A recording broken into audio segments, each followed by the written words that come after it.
In a galaxy far, far away, 10 years after the disastrous film, The Phantom Menace, we continue on our journey to the Force Awakens with Star Wars Episode 2, Attack of the Clones, with your hosts, Blackwing 2040.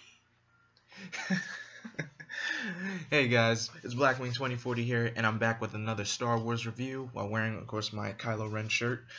We're gonna be reviewing Star Wars Episode 2, The Attack of the Clones, and I'm gonna say this film was slightly better than The Phantom Menace. Just it still was kind of shaky in the beginning, but probably during this, I think probably the second half of the film, that's when the good stuff starts to come in. But early on in the film, it's not that great. So it's 10 years after what happened on Naboo with the war and everything. So Padme is now the senator and Palpatine is now the chancellor. And there's been a hunt to kill Padme. So Anakin, who is now a Padawan, Obi-Wan Kenobi, who is now Anakin's master, have been assigned to protect Padme at all costs. So this droid puts these two parasite-looking worms into Padme's room and supposed to kill her. So Anakin and Obi-Wan were able to sense danger from outside the room, and Obi-Wan goes after the drone, and there's this huge chase scene on the planet Coruscant, which I gotta say, visually, the planet looks beautiful. Just, it feels like a mod. That's like the main. That's like the main home planet for everyone in Star Wars. I think that's like the Earth for Star Wars, I guess. So they chased this bounty hunt. I guess she is a bounty hunter through Coruscant, and turns out she's a shapeshifter named Zam Boswell. But before they could get answers on who she's working for, some bounty hunter shot her in the neck and just flies off. So with that happening, Anakin is now assigned to protect Padme as they fly off to Naboo to keep her safe. Obi-Wan finds the dart that killed Zam and went to his old friend Dexter to see where it came from. So Dexter told him it's from the planet Kamino, and Obi-Wan has searched records of everything and can't find it. So he goes to Master Yoda to see if he could find out where it is, and Yoda was actually able to find the planet, and so Obi-Wan flies off to Kamino, and turns out the whole planet is a cloning facility. Not the whole planet. The planet is home to a cloning facility. So turns out the clone army was proposed to a Jedi that died like 10 years ago. So Obi-Wan took the mantle and says that the clone army will be a good addition to the Republic. And the clone army has been made by, the DNA has been chosen by a bounty hunter named Jango Fett. And he also had his DNA being altered to create a son for him, Boba Fett. So Obi-Wan meets Jango and tells him when was the last time he was on Coruscant, and he's faking it. But then Jango knows that he's onto him, so he tells Boba to pack his things and get going.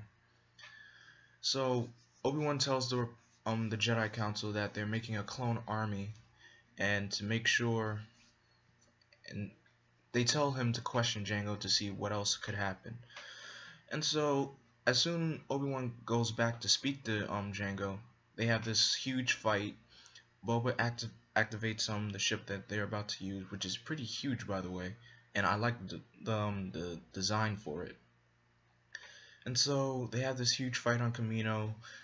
Jango and Boba escape. Obi-Wan puts a tracer on them, and then Obi-Wan decides to follow them. Back on Naboo, this was probably the most boring parts of the film. This whole Anakin and Padme relationship things. It was just boring and just annoying, especially seeing Anakin so whiny all the time. It just didn't fit well at all. And Natalie Portman does play Padme really well. It's just the love scenes were it was too much. Throughout the whole first half of the film, it was just too much. And so Anakin has a nightmare. He misses his mother, so him and Padme travel back to Tatooine to see if his mother's still alive. He finds Waldo and tells Anakin that he sold his mother to another person. They got married, and soon later Anakin finds out he has a stepbrother and a stepfather. His stepfather told him that his mother was kidnapped by the Tusken Raiders. He tried to fight them off, but he broke his leg while trying to rescue her. So Anakin races off to a Tusken village, and he was able to find his mother. She tells him how handsome he is, and she's so proud of him and that he loves him. And then she dies in Anakin's arms. Now Anakin, furious with rage and everything, kills all the Tusken Raiders in that village, and just he can't live with himself anymore. And then Yoda senses his anger and the pain that he's suffering. And like Yoda says, pain and anger and suffering leads to hate. Hate leads to the dark side of the Force. So, back with Obi-Wan. Obi-Wan was able to follow Jango Fett to a planet called Geonosis. And he was kidnapped by the Sith Lord Count Dooku. Count Dooku tells him that, what if the Republic is being led by a Sith Lord? And Obi-Wan doesn't believe him, but pretty much Dooku is telling the truth. But Obi-Wan, blinded, he doesn't know what he's talking about. He just says, "I'll never join you, Dooku." And he said, "Very well then, I'll just leave you in here to suffer." And so Anakin receives the transmission that Obi-Wan is being kidnapped. Has been kidnapped on Geonosis. Anakin and Padme travel to Geonosis to rescue Obi-Wan, and the transmission has been sent to Coruscant. And Mace Windu says, "I will round up whatever Jedi that we have left." And after that, the Chancellor declares as his first act is to create an army for the Republic to attack the Separatists, because most people that were part of the Republic moved to the Separatist side of things, because politics in Star Wars, sometimes it confuses me. But anyway, Anakin and Padme go to Geonosis, and they enter this droid factory, and they bring R2 and C-3PO with them, because C-3PO was made by Anakin, and he hasn't seen Anakin for so long, so he decides to go with them. And then it's this like a whole journey through the droid factory, avoiding smashers, being melted alive. The visuals was kind of good. Most people complained that the CGI was bad. Well, they used too much of it anyway, especially even on the clones as well. So they try to rescue Obi-Wan, but they get caught. Jango arrests them, and then they're put into this huge arena where they're about to be killed by these three animal-like beings, one looking like a rhino, one acting like a tiger, and some spider-like huge insectoid thing. So Mace Windu enters the arena, and he puts his lightsaber to Jango's neck, and he will kill him if Dooku doesn't release Anakin, Obi-Wan, and Padme. But then this huge battle enters, and this is probably like my favorite part in the entire film. This huge Jedi battle in the arena, that all the Jedi are fighting off droids and super battle droids. And so Jango enters the arena, and Mace battles him.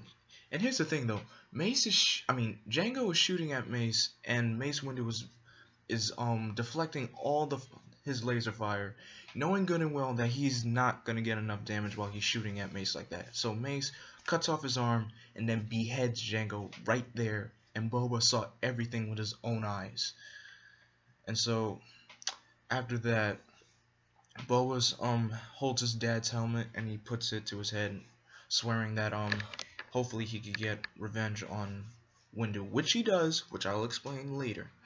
So Dooku escapes, and then Yoda arrives with the clones, and the clones are being told what to do to attack all the droids and destroy the fuel cells that are on the planet, and especially the Separatists that are trying to escape.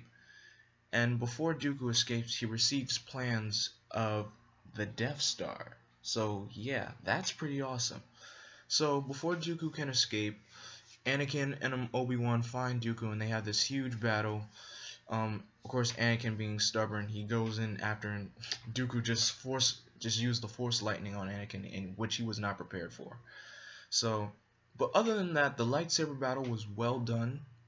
It was amazing, especially the way it was choreographed. But then Anakin gets his hand cut off. Obi-Wan gets hit in the leg and in the arm with Dooku's lightsaber, and then Yoda shows up ready to face Dooku. So they have a little force battle. Count Dooku blasts his force lightning at Yoda. Yoda absorbs it because Yoda, he's a Grandmaster Jedi, so that makes sense. And then Dooku says, maybe of course we can't win with our knowledge of the Force, but the strength of a lightsaber. And then Yoda pulls out his lightsaber, and then of course he makes that huge grunt noise, that I'm like, why does he sound like that? He's making grunting noises the entire time he's fighting Dooku. You just hear Yoda's like, oh my gosh. But Yoda has Dooku on the run, and I just gotta say, this is probably the first ever film you'll see Yoda using his lightsaber. But of course, because Yoda's my favorite Jedi, he'll always be my favorite Jedi. And of course, Dooku escapes, and then everything is just happy-go-lucky for now. Dooku flies back to Coruscant, where he gives the plans of the Death Star to his master, Darth Sidious, even though he was faking to kill Sidious when he told Obi-Wan that the Republic is being run by Darth Sidious anyway. So after that, Anakin and Padme get married. Anakin gets a robotic arm, and now the Republic has their own army, and like Yoda says, the Clone Wars has begun. Now, I give this film a 3 out of 5 because, one, if it wasn't for this film, we never would have gotten the coolest Star Wars TV show ever, Star Wars: The Clone Wars, the whole Clone Wars in general is such a big part in the Star Wars mythos. There's so much stuff you could explain about. So that's why I'm giving this film 3 out of 5, and yeah, it's pretty good. I really enjoyed it better than The Phantom Menace. Now, stay tuned, guys. I'll be back with my review of Star Wars Episode 3, Revenge of the Sith, so be ready for that.